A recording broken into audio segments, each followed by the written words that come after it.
2000, my parents sat my sister and me down to announce we were moving again. As an Army brat, I was used to this conversation. We were told when and where we were moving, then shown a photo of the house. As children of two retired Army parents, I was a little confused about why we had to move in the middle of the school year, but I didn't question it. As strange as it might seem to people who've lived in the same house their whole lives, moving was normal for my family. As with every move, part of me hoped this would be the last one and that we'd finally settle into a permanent home. I didn't get excited until I saw the house in person, and boy, did I jump off the hype train quickly. For one thing, it was a rental, which meant temporary by definition. Worse, the place looked awful. I remember newspapers spread on the kitchen floor beneath a yellowing, low-hanging light fixture that was dripping water.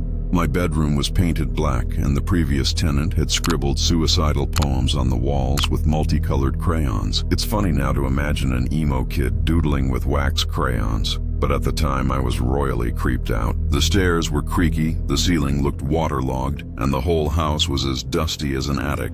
I couldn't believe my parents had picked this place. We weren't poor or desperate. We were a normal middle-class family, and we were moving out of a lovely semi-detached house with a swimming pool into this den of dirt and grime. To make matters worse, the previous tenants had simply up and left. They'd withheld rent for months, neglected the place, and then disappeared, taking all their belongings. The owner never tracked them down. So yeah, great start. When we moved in, the house looked much better. The owner had fixed the leaky light, cleaned up the dirt, and given the place a fresh coat of white paint. The only room that still unsettled me was the laundry room at the foot of the basement stairs. I'd get that creepy crawly feeling whenever I went near it, like someone breathing down my neck, though no one was there. I'd usually dash past the door, and if I had to go inside, I'd prop it open with my leg. At first, aside from the laundry room, the house was fairly normal. I heard the odd creak or pipe noise, the usual settling sounds of a house, which you notice more in a new place. A flushing toilet would wake me during the first couple of weeks, but eventually I slept through it. I figured it was just my brain staying alert in unfamiliar surroundings. If I had to pinpoint when things changed, it would be one night a couple of months after we moved in. Long after I'd adapted to the house's noises. I'm terrible at falling asleep. It takes me an hour every night. That night I went to bed at 10, expecting to fall asleep around 11. Sometime later, while still awake, I heard a knock at my bedroom door and a man's voice. "Are you asleep?" he asked. "No," I replied. "Let me in," he continued. "Dad," I asked, eyes still closed. "Can I come in?" the voice asked. It didn't sound like my dad, but who else could it be? "Okay," I said. I heard quiet footsteps and then felt weight on the bed, like a parent leaning in for a goodnight kiss. That's when I realized I hadn't heard the door open. My eyes flew open and someone was standing over me. I can still see him. Pitch black hair, a long crooked nose, an aging face with thick eyebrows and a scornful scowl. I saw him as clearly as if a flash of lightning had lit the room, even though there wasn't a cloud in the sky that night. He wore a black raincoat. By the time I flicked the light on, he was gone and I was sweating. The clock read 10 past 10. If it had been a dream, it was the fastest I'd ever fallen asleep.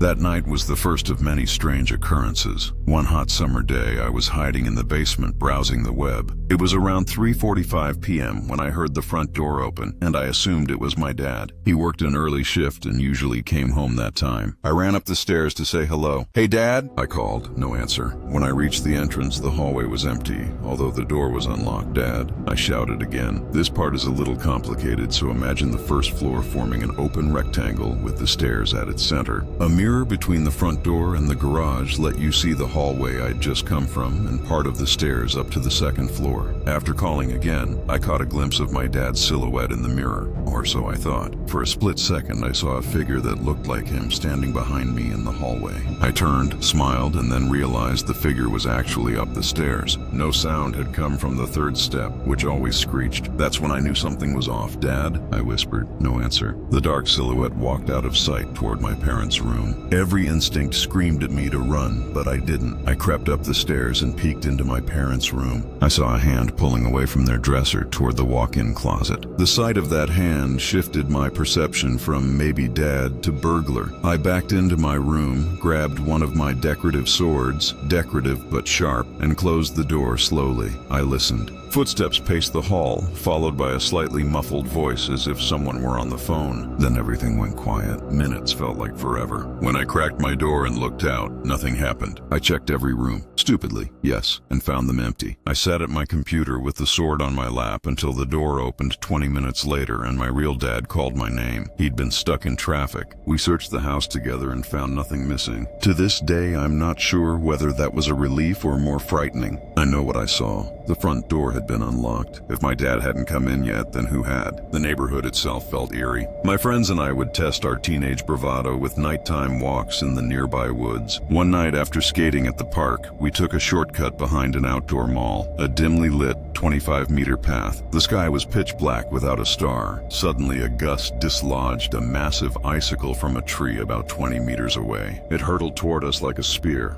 and we froze. Then, within 2 feet of us, it banked sharply to the right and embedded in the ground like an arrow. I could have sworn it deflected off something. For a moment, I saw a man in a black coat underneath the tree, watching. Then he was gone. We also started noticing marks in the house. One day, near the light switch at the foot of the basement stairs, opposite the laundry room, I found what looked like a bloody handprint drawn in red crayon. My sister and I hadn't done it. We were too respectful and our mother would have made us clean it. The fingers were thicker and longer than my sister's, like an adult's hand. When we looked further, we noticed a dent in the wall that looked like a fist-sized skull. We exchanged a conspiratorial look. Maybe the dent had always been there, but this was the first time anyone else in my family had proof that the house was bizarre. My mom wasn't bothered. She didn't even make us clean it. Teenage bravado eventually led my friends to the laundry room. Everyone admitted, separately, that the laundry room gave them the creeps. The room was unfinished, cement floor, exposed studs, and pink insulation.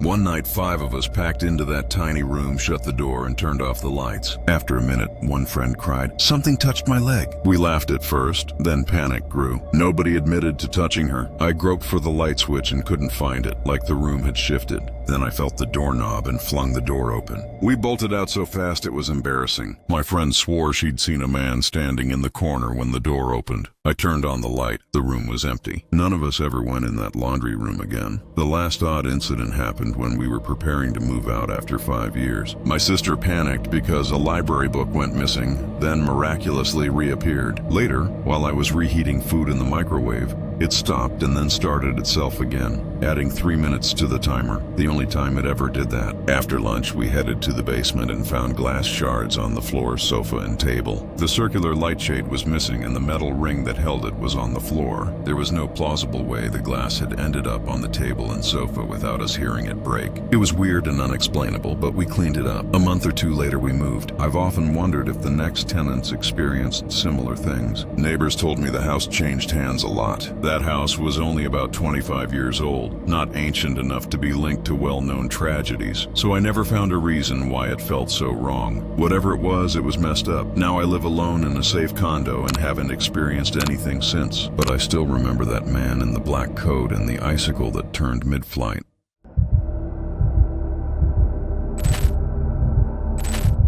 In 2009, my mom, my stepdad, and I moved into a very old rustic rural cottage in England. My father had passed away not long before, and this was supposed to be a fresh start for all of us. The house was an absolute bargain. It had 6 bedrooms, 2 very spacious living rooms, and a huge annex at the back that was essentially a second house. We couldn't figure out why it was so cheap. At the viewing, the family finally told us that their elderly mother had died peacefully in the annex, and they wanted to get away from the feeling of the place. That probably should have been our first red flag. We weren't put off, and we bought the house. From the start, it felt unsettling. My parents didn't notice it at first, but I was incredibly uncomfortable there. It was unnerving and cold. The house was isolated behind rows of trees with a very long driveway, far from anyone else. It started the first night. My room was at the end of the corridor. If you came out of my room, to the right was a bathroom and a locked door that led into the annex, the place where the elderly woman had died. My parents slept way down the corridor in the last bedrooms,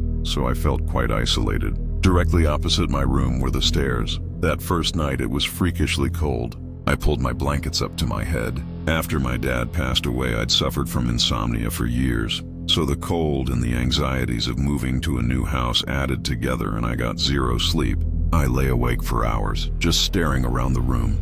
My bedroom door was one of those old, mismatched wooden country doors that didn't quite reach the carpet. After a few hours, I heard the creaking of floorboards directly outside my room in shadows, darker than the hallway itself, walking past my door. I assumed one of my parents had gotten up to use the bathroom at first, but it went on, back and forth, for several minutes. It was a brisk, fast walk. Next to my door was the locked door to the annex. Anybody walking at that speed would have hit the door, but nothing. It freaked me out and made me dread the next night. This kept happening every night for a few weeks.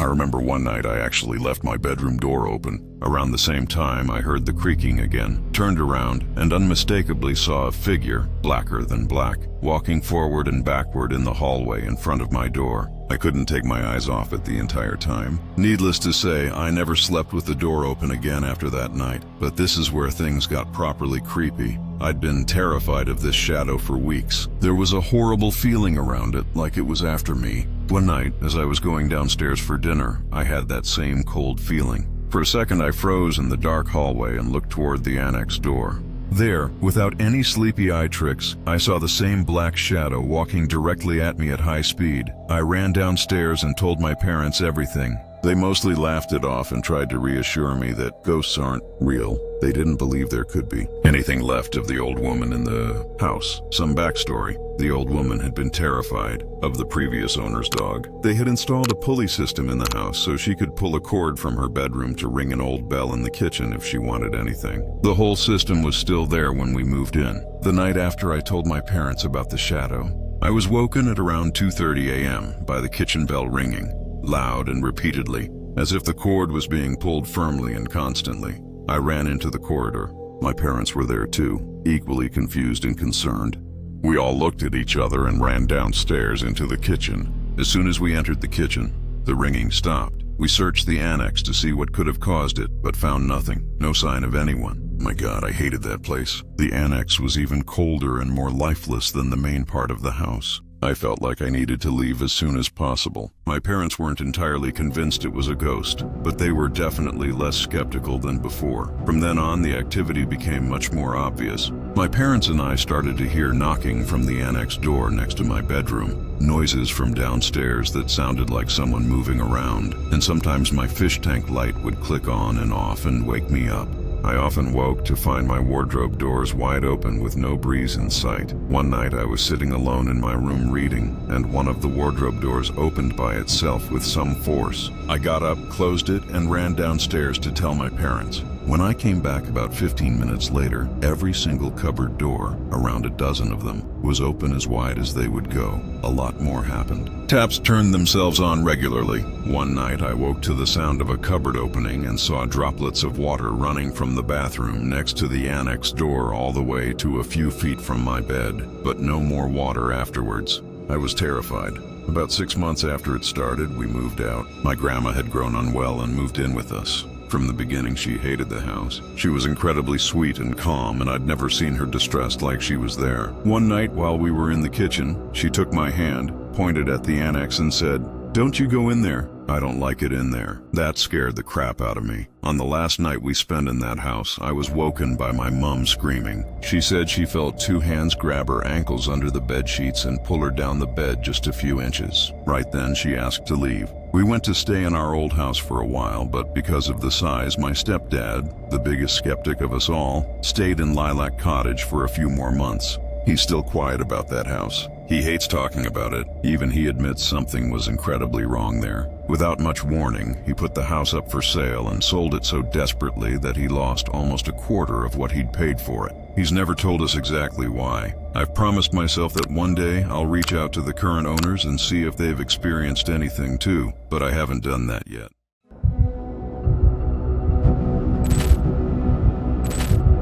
This happened over a decade ago when I was 12 years old. I live in a small town in Oklahoma, and in my neighborhood the houses are fairly spread apart, separated by woods. It was a school day, so my grandma picked me up from school and brought me home. This was the first year that I got dropped off at my house alone. Before this, I would just go to my grandma's house after school. I would get dropped off at around 3 p.m., and my parents would be home around 4:30. Not that big of a deal. Today, for some reason, My dad wasn't going to be home until later, around 7, and my mom, a teacher, wouldn't be home until around 8 p.m. because she had parent-teacher conferences at the school. This happened in early fall, so it wouldn't even be dark until like 8:30 p.m. I did what I usually did when I got home. I ran upstairs, got on my Xbox 360, and played Minecraft with my friends. Today it was just me and my friend Seth. I was playing for about 2 hours when I heard a car door shut in my driveway. No one should have been here until like 7 p.m. My house is set up to where my upstairs has windows that look over my driveway. So with my mic on and controller in hand, I went to the window to see who it was. Maybe my dad got home earlier than expected. I looked outside. It was a red truck. No one I know drives a red truck. The person pulled into the middle of my driveway sideways, like he owned the place. When I looked out the window, I saw a man with a hat, wearing a big camo hoodie and jeans. It was September, so no one should have been wearing a big hoodie and jeans in Oklahoma. By the time I looked, he was already almost out of view, going up my walkway to my front door. I thought maybe it was one of my dad's friends, or someone my dad hired to do something. But he would usually tell me if someone was going to be coming over. Soon after, I hear a knock at the door, then another. I go to my other window that has a better view of the walkway up to my front door. I see the guy walking back down the walkway. I switch and go back to looking through the windows overlooking my driveway. I'm relaying all of this to Seth, still with my mic on. I tell Seth that he's walking back to his truck now. Instead, he walks past his truck and tries to open my garage side door. At this point, my heart sinks. I tell Seth that this guy just tried to get into my house. Mind you, it is literally broad day at like 5 p.m. Luckily, it was locked because sometimes we forget to lock it. After he tried the door, he starts walking to my back patio. I drop my headset and I quietly run downstairs to see what he is doing. I get downstairs and stand behind the wall so I'm not visible from the back door, living room windows. I just listen. I hear him try to open the door. Then I hear a thud. It sounded like he dropped a brick on the ground or something. At this point, I'm more scared than I've ever been. I wanted to call my parents or grandma, but I didn't have a cell phone yet. The only phone in the house was in my kitchen. I would have to cross my living room to get there, and he would be able to see me if I went into there. A few seconds after the thud, I peeked around the corner and he was gone. I run back upstairs and put my headset back on, telling Seth that he just tried to open the back door as well. As I'm telling him this, I hear a car door shut. This time when I look out the window, he finally got in his truck. I looked at the truck closer, and I noticed the only thing he has in his truck bed was a crowbar and shovel. He sat in his truck for what felt like a few minutes. During this time, Seth told me to get my iPod and take a picture of his license plate. He was parked to where I couldn't see it.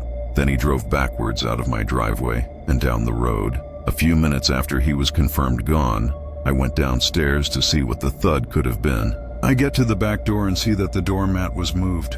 Both big plant pots had been moved as well. He was looking for a key. Holy fuck. We have a hidden key back there too. The key to the back door was under one of the smaller plant pots on a ledge near the door, not the bigger ones that he had checked under. I went to the front porch, and all the pots looked like they had been moved too. I don't know what I would have done if he was able to find the key, or if he just broke in. After he left, I called my dad and told him what happened.